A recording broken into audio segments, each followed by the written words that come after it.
El reflejo en el ventanal era una mentira perfecta.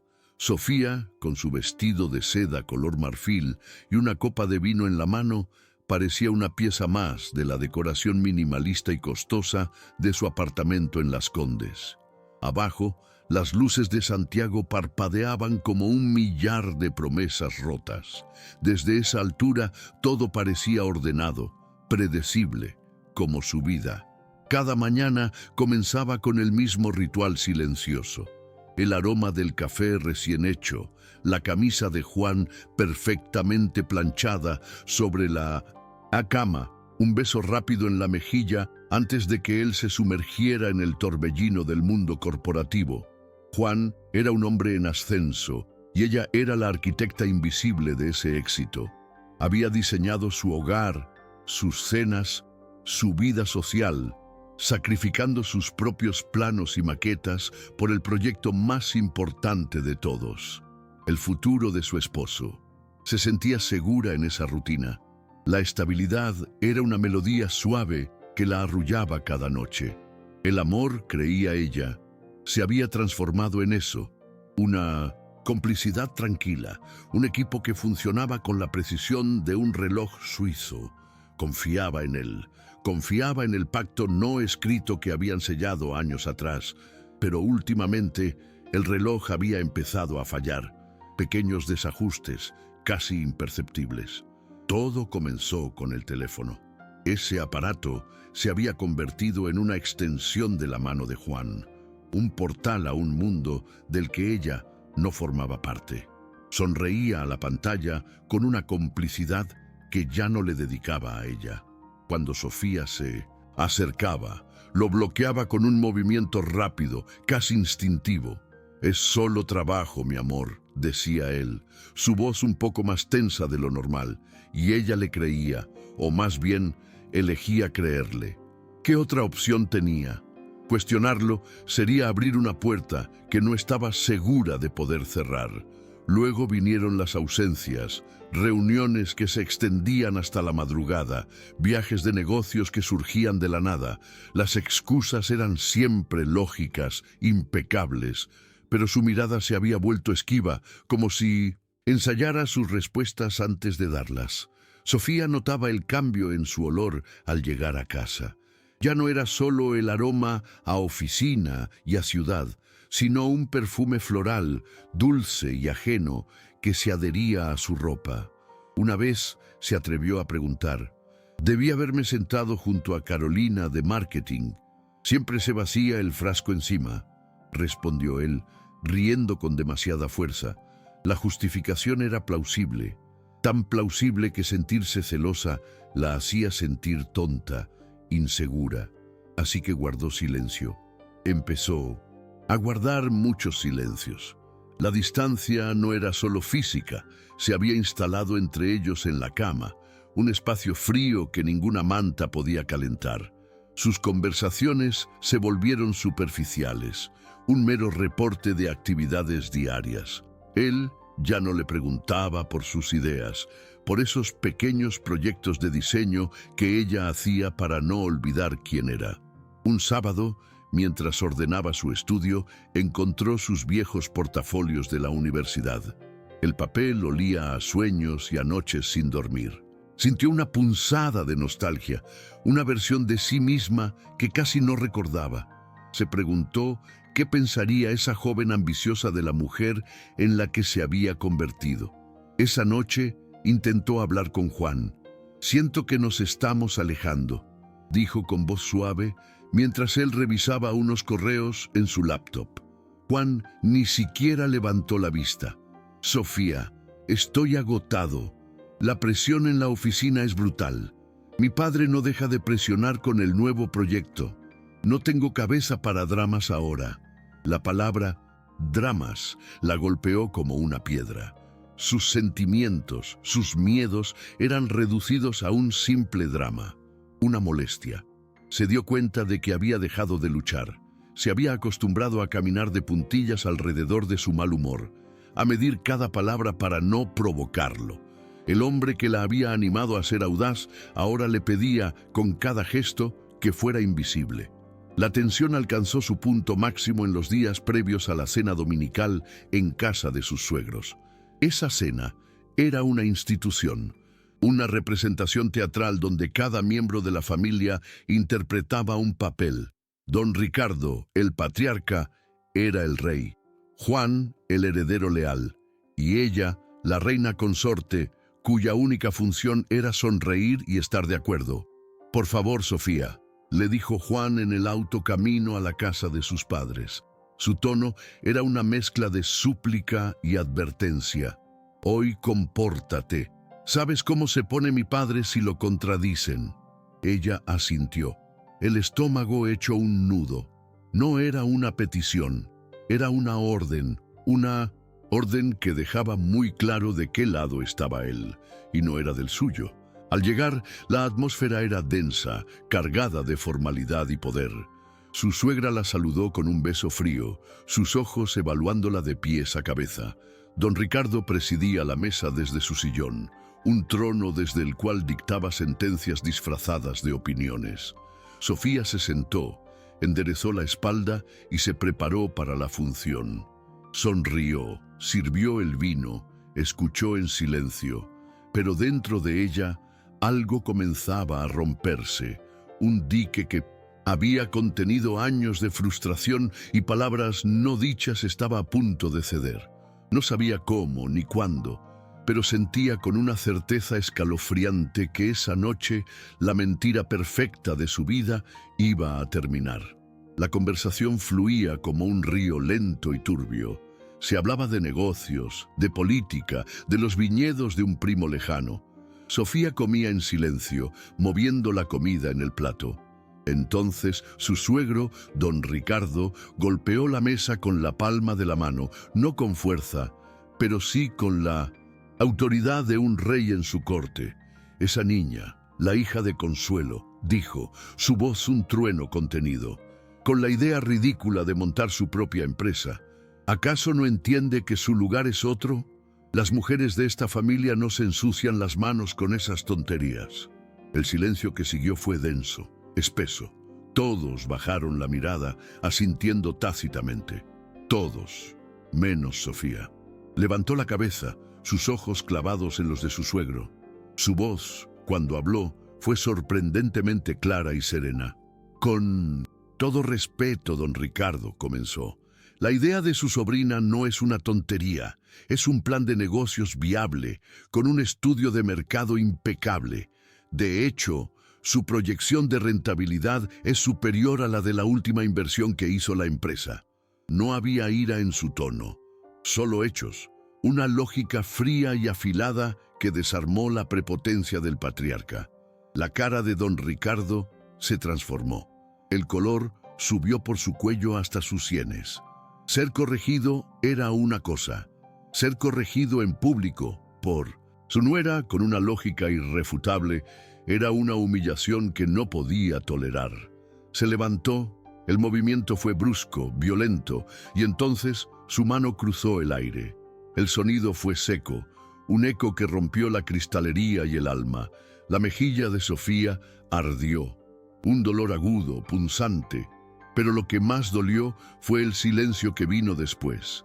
Nadie se movió, nadie dijo nada.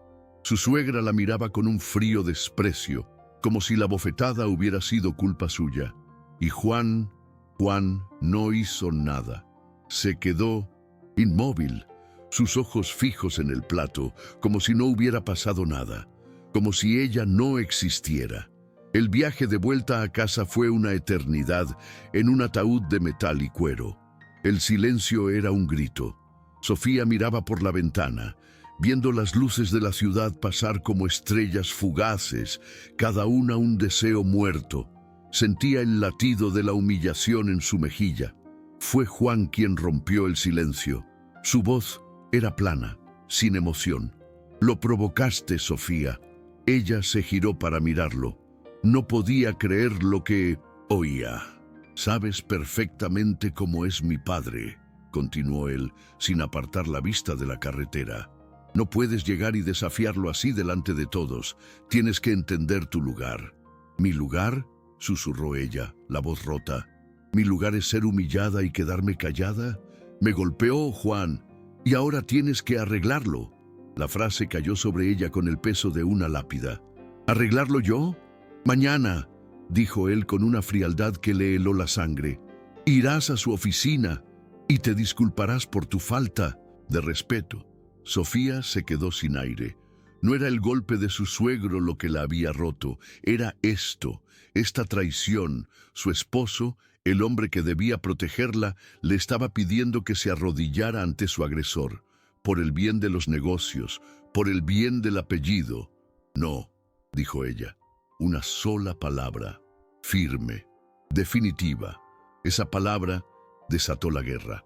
Los días siguientes fueron una tortura psicológica. Juan la aisló por completo. La casa, antes un santuario, se convirtió en una celda. Él alternaba estrategias con una precisión cruel. Primero, las súplicas manipuladoras. Sofía, por favor, estás destruyendo mi carrera. El negocio con mi padre es crucial. ¿Es eso lo que quieres? ¿Ver cómo todo por lo que hemos trabajado se derrumba? Luego, las amenazas veladas. No me obligues a tomar decisiones que no quiero tomar, Sofía. Piensa en tu futuro. La familia de él le aplicó la ley del hielo. Su suegra le enviaba mensajes pasivo-agresivos. Sus cuñadas la ignoraban en las reuniones a las que se veía forzada a asistir. En ese mundo, la víctima era la culpable, la que había roto la paz, la que había creado un problema. Cada mañana, Sofía se miraba al espejo. El leve moretón en su mejilla iba desapareciendo, pero la herida interior se hacía más grande, más profunda. Ya no era solo la marca de un golpe, era el símbolo de la traición de Juan. Le dolía más que cualquier impacto físico. Se sentía atrapada, ahogada. La jaula de oro se había cerrado sobre ella, pero en medio de esa asfixia, algo comenzó a cambiar. La desesperación dio paso a una rabia fría, una lucidez cortante. Recordó a la joven que había sido, la arquitecta que dibujaba futuros en papel, la mujer que creía en estructuras sólidas, en cimientos bien puestos. Se dio cuenta de que el cimiento de su matrimonio estaba podrido, y una estructura con cimientos podridos no se puede reparar. Hay que demolerla. Una noche, después de una discusión particularmente cruel en la que Juan la acusó de ser egoísta y dramática, Sofía se quedó de pie en medio del salón a oscuras. La decisión se formó en su mente, no como una explosión, sino como el lento endurecimiento del acero. Al día siguiente, buscó a Juan. Él estaba en su despacho, hablando por teléfono, cerrando algún trato. Esperó a que colgara. Él la miró con impaciencia. ¿Qué quieres? Sofía respiró hondo. Su rostro era una máscara de serenidad. Su voz cuando habló era un susurro vacío. Está bien, dijo. Lo haré. Juan parpadeó, sorprendido. ¿Qué? ¿Qué? Me disculparé. Tenías razón. Hay que arreglarlo. Una sonrisa de alivio y triunfo se extendió por el rostro de Juan. Había ganado. La había doblegado. Se acercó a ella, intentando abrazarla. Sabía que entrarías en razón, mi amor, dijo, su tono ahora condescendiente. Sofía no se movió. Se quedó rígida, permitiendo el abrazo sin corresponderlo. Él no lo notó. Estaba demasiado ocupado celebrando su victoria. Perfecto, dijo él, alejándose. Organizaré una reunión con mis padres este fin de semana, en casa, para que todo vuelva a la normalidad. Ella asintió lentamente. Sí, dijo, su mirada perdida en algún punto detrás de él, para que todo vuelva a la normalidad. Pero mientras Juan planeaba la ceremonia de su rendición, Sofía planeaba su liberación. Él creía que ella iba a pedir perdón. No tenía idea de que, en realidad, iba a ejecutar una sentencia. Los días que precedieron al domingo se deslizaron con una lentitud densa y pegajosa. Sofía se movía por la casa como un fantasma, con un propósito. Empacó una pequeña maleta con lo esencial, la escondió en el fondo de su armario, revisó sus cuentas bancarias personales, transfirió fondos. Hizo llamadas silenciosas a un abogado, un viejo amigo de la universidad que le debía un favor. Cada acción era un ladrillo más en el muro que estaba construyendo entre su pasado y su futuro. Juan, ciego en su victoria, la trataba con una condescendencia magnánima. Le compró flores, le hablaba de planes, de un viaje a Europa cuando todo esto pase.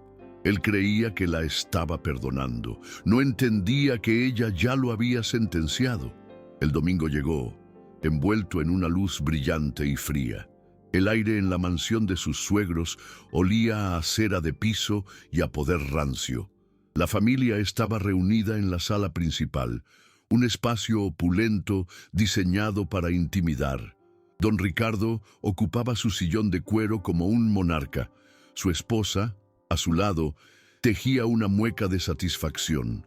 Juan se paró cerca de la chimenea, adoptando una postura de control. Esperaban un espectáculo de sumisión. Sofía entró. Llevaba un vestido sencillo, de líneas puras, color gris acero. No llevaba joyas, salvo su anillo de bodas, que de pronto se sentía pesado y frío en su dedo. En su mano sostenía un bolso de cuero del que sobresalía apenas una carpeta color manila. Se detuvo en el centro de la habitación. El silencio era total, expectante. Juan le hizo un gesto con la cabeza, la señal para que empezara. Sofía respiró hondo, levantó la vista y miró directamente a los ojos de don Ricardo. Su voz, cuando habló, no tembló. Era tan clara y afilada como un trozo de cristal. Estoy aquí para pedir una disculpa. Una ola de alivio recorrió la sala. La suegra de Sofía asintió, satisfecha. Juan sonrió levemente. Habían ganado. Sofía hizo una pausa dejando que la palabra flotara en el aire. Luego, giró su cabeza lentamente y fijó su mirada en Juan. Y después, la paseó por cada uno de los rostros presentes. Una disculpa a mí misma. El cambio en la atmósfera fue instantáneo. La confusión reemplazó a la complacencia. Las sonrisas se congelaron. Me pido perdón, continuó Sofía, su voz ganando fuerza, por haber pensado, aunque fuera por un solo segundo, que mi dignidad era negociable, por haber permitido que el miedo me silenciara durante tanto tiempo, por haber olvidado a la mujer que era antes de convertirme en la sombra que ustedes necesitaban. Se acercó a la mesa de centro, un bloque de mármol frío y pulido. Abrió su bolso y sacó la carpeta. La deslizó sobre la superficie. El sonido fue sutil, pero retumbó en el silencio como un disparo. «Ustedes entienden de negocios», dijo. Su tono ahora era práctico, desprovisto de emoción. «Así que hablemos en su idioma». Los ojos de Juan se clavaron en la carpeta. Un sudor frío comenzó a formarse en su frente. «Hace años», explicó Sofía, cuando Juan comenzaba y necesitaba ayuda para organizar la contabilidad de la empresa familiar, me pidió que revisara algunos documentos. Yo era arquitecta. Me enseñaron que los cimientos lo son todo, y los cimientos de esta familia, don Ricardo, tienen grietas, irregularidades. No gritó, no acusó, simplemente expuso un hecho. En esta carpeta, señaló con un gesto tranquilo, está el mapa de esas grietas, transferencias extrañas, empresas fachada, esas pequeñas cosas que se hacen pensando que nadie mira con suficiente atención. Miró a Juan. Tú me lo confiaste todo, en la intimidad, creyendo que yo era solo una esposa que escuchaba sin entender. Don Ricardo intentó levantarse. Un gruñido ahogado salió de su garganta, pero las palabras no le llegaron. Por primera vez en su vida, el patriarca estaba mudo, atrapado. «No quiero un escándalo», dijo Sofía, su voz firme como el acero. «Solo quiero mi libertad». Su mirada volvió a Juan, y lo que él vio en sus ojos lo aterrorizó. No había odio, no había dolor. Había algo mucho peor, indiferencia. «Quiero el divorcio, inmediato y silencioso. Los términos están redactados en la última página. Son generosos, considerando las circunstancias. A cambio, hizo una pausa, de mi discreción eterna, de que esta carpeta y sus copias desaparezcan para siempre. El patriarca se desplomó en su sillón, su rostro pálido, derrotado. La humillación se había revertido con una precisión quirúrgica. Ya no era ella la avergonzada, eran ellos, expuestos, vulnerables. Juan la miraba fijamente. La rabia inicial en su rostro se transformó en algo más complejo, un shock profundo, un respeto aterrador. Se dio cuenta en ese instante de que la mujer sumisa que creía controlar nunca había existido. Había estado casado con una estratega brillante que él mismo había empujado a jugar su última carta. Sofía se quitó el anillo de bodas. Lo dejó caer sobre la carpeta. El pequeño tintineo metálico fue el único sonido en la habitación. «Tienen 24 horas para que mi abogado reciba una respuesta», dijo. Y sin una mirada más, se dio la vuelta. Caminó hacia la puerta. Cada paso era firme, deliberado. Ya no era la reina consorte huyendo del palacio. Era la arquitecta demoliendo una estructura podrida para construir algo nuevo desde los cimientos. Abrió la pesada puerta de roble. La luz del sol la inundó y salió, dejando atrás el lujo, las mentiras y el silencio atronador de su jaula rota. El silencio que Sofía dejó atrás era más pesado que el mármol de la mesa. Don Ricardo se hundió en su sillón, su rostro una máscara de cera derretida, el color drenado por completo. Por primera vez en décadas, el patriarca había sido destronado en su propia corte, no con un grito, sino con un susurro documentado. Juan se quedó paralizado, su mirada fija en la carpeta y en el anillo que brillaba sobre ella como una pequeña y fría lápida. Entendió con una claridad brutal que la guerra no la había ganado él, ni siquiera la había peleado. Solo había sido el tablero de ajedrez donde una reina, a la que creía un peón, acababa de ejecutar un jaque mate impecable.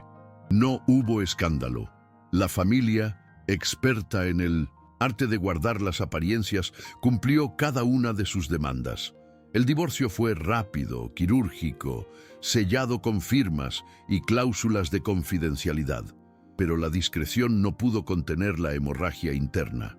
El imperio de los Valdivia no se derrumbó con una explosión, sino con el lento crujido de una estructura carcomida por dentro.